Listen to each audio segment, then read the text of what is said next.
It was the wee hours of the morning when the young woman took a .38 special handgun, placed a pillow to her chest in attempts to muffle the sound, and pulled the trigger. What happened next shocked not only the victim herself, but responding police.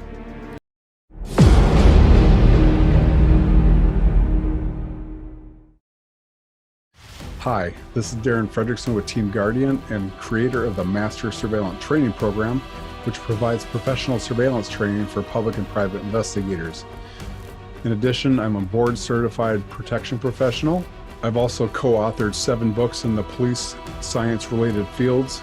Remember to like below if you find value in this content, and I encourage you to subscribe and join me on this crusade to make this a safer society. Thank you. Hi, I'm Darren Fredrickson with Team Guardian, here to give you another story from the street. One of those crazy experiences that I've had over the last 30 years. This was when I was working the night shift, shift 3, and it was an incredible experience to be out there working the streets at night. And I loved hunting criminals. But this was one of those radio calls where the victim had actually called 911 saying that she had attempted to shoot herself and she was injured in her apartment. So we arrived, went into the apartment. She was lying on a couch with a pillow on her chest. We didn't know what had happened, but we seen that she had a pillow, and we realized the pillow was actually attached to her body. It was embedded into her body. What had happened is when she took the firearm and fired the round, it actually drove the stuffing from the pillow into the cavity of the wound, and it plugged it from bleeding. And you can see the picture right up here. See that? That is actually the pillow after the paramedics had cut it away, that showed where it had almost like funneled down into the cavity of the wound and stopped the bleeding.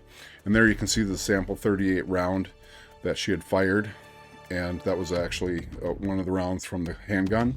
I don't remember if the bullet actually had passed through her body or if it stayed in the stuffing. If I recall, it actually didn't even penetrate through her body. It was trapped in the stuffing there.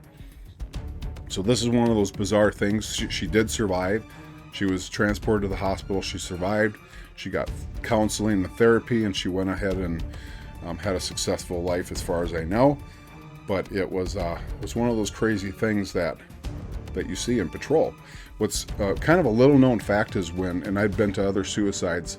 In fact, one was really tragic. It was a 12-year-old girl. But women don't want to fire a weapon into their head. Like when they commit suicide, they don't fire into their head because they don't want to look ugly and unpresentable, and they don't want to disfigure their face. You know, they're into the beauty. And so many times they'll fire into their chest. Well, when you do that, obviously it limits the conclusion of death. There's a lot of variables in there, and so fortunately in this case it saved her life.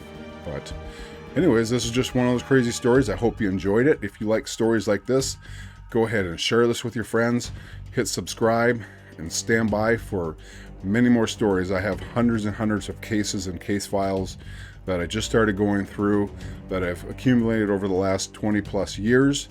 And they're some are suspenseful, some are crazy, some are creative ways. I have tons of video, photos that I'll show you when I can. Obviously with confidentiality. Some I can't show, but some I can blur out. Some of them are shocking, some of them are graphic, some of them are funny, some of them are sad. So if you like it, hit subscribe, stay tuned, and always stay safe. Thank you.